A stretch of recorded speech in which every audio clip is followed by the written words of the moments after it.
This abandoned ghost town in Alaska is downright bone-chilling. Out in the cold wilds of the Kenai Peninsula, Alaska, is a windswept array of buildings in the middle of nowhere called Portlock. From a distance through the fog it seems like perhaps a quaint, cozy town nestled along the seaside and surrounded by breathtaking vistas of scenic mountains and forests, but as you draw closer you will realize that it is actually nothing but some rotted-out carcasses of buildings long uninhabited, and the twisted, rusted remains of an old empty cannery poking out of the shoreline like the fossil of some ancient deep-sea leviathan. This was once the little paradise away from it all that one would think, a bustling seaport that managed to grow and thrive at one point. Yet this place was also at some time forsaken, the inhabitants held under siege by strange forces they could not understand and could not cope with, leading to strange phenomena, mysterious deaths, vanishings, and a mass abandonment and unsolved mystery discussed to this day. The community of Portlock was first established in 1786, with the arrival of British Captain Nathaniel Portlock, from which the town derived its name. At the time the only people who lived there were mostly native Aleuts and Russians, and at first it was little more than a collection of huts, a serene sanctuary away from civilization and surrounded by natural splendor. It would not be until 1900 that any large-scale settlement would take place here, when a salmon cannery was established along the shore of the bay. The cannery was a fairly big operation, finding vast resources of fish in the unspoiled clear waters and bringing in droves of people looking for work, growing to meet the needs of the expanding population of cannery workers willing to live in this remote, wild place. By the 1920s, Portlock was booming, yet while the town thrived for some years, in the background it seems that there were dark and mysterious forces lurking in the periphery. Even before Portlock had even existed there had long been sinister stories told by the natives of the area.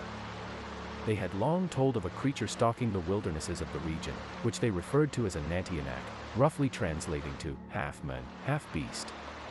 The natives were apparently terrified of these creatures, and would avoid any area in which they were known to lurk. At first Portlock seemed safe, but whether the Nantianak had anything to do with it or not, strange things began happening in and around Portlock not long after its settlement. The first bizarre incident allegedly happened in as early as 1905, just a few years after the cannery had opened. At this time, many of the workers at the cannery suddenly stopped coming to work and refused to come back, but this wasn't due to poor pay or working conditions, but rather because the men were deeply spooked. They claimed that there was something in the woods, commonly reported by the men as being large dark shapes that would stare at them from the tree line at the shore and sometimes display menacing behavior. The workers were eventually convinced to come back the following season, but this was not the end of the town's problems. In the 1920s and 30s there were several mysterious deaths in the area that seemed to have been caused by something very large and powerful. The first was a local hunter by the name of Albert Petka, who was out hunting with his dogs in the 1920s when he came across a massive hairy creature that materialized from the trees to strike him in the chest, sending him flying. Petka's dogs allegedly managed to chase the beast off, and when rescuers arrived he explained what had happened, before dying from his wounds later. Natives at the time saw this as a bad sign, believing it to be evidence that a Nantianak had come to haunt the area. Rumors like this persisted for years, only further bolstered by stories of miners, loggers, hunters, or cannery workers finding huge tracks in the woods, or of seeing fleeting large dark shapes and sometimes hearing eerie howls at night. Making it even more ominous is that there were some reports from frightened natives that there was a ghostly entity in the area as well, which took the form of a woman wearing a long black dress and who would appear at the top of the cliffs near town to scream and moan before vanishing. In the 1930s there was another alleged violent attack in the area. On this occasion, a logger named Andrew Kamuk went off to the site as usual but was later found dead, his head bashed in by a piece of logging equipment.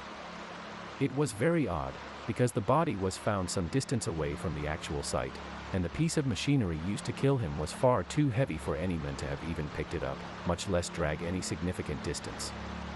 After this, things began to get rather sinister. It was reported that people began to go missing fairly regularly, going off hunting or to their jobs to never return. Stories like this sent the natives into a panic, and many of them fled Portlock altogether. Local historian Brian Weed has said of this: when the 1930s incidents started to happen, most of the Russian Aleuts actually moved out of town for a year. The people running the cannery basically begged their workers to come back, and they set up armed guards for a short period of time, trying to get their workers back in town.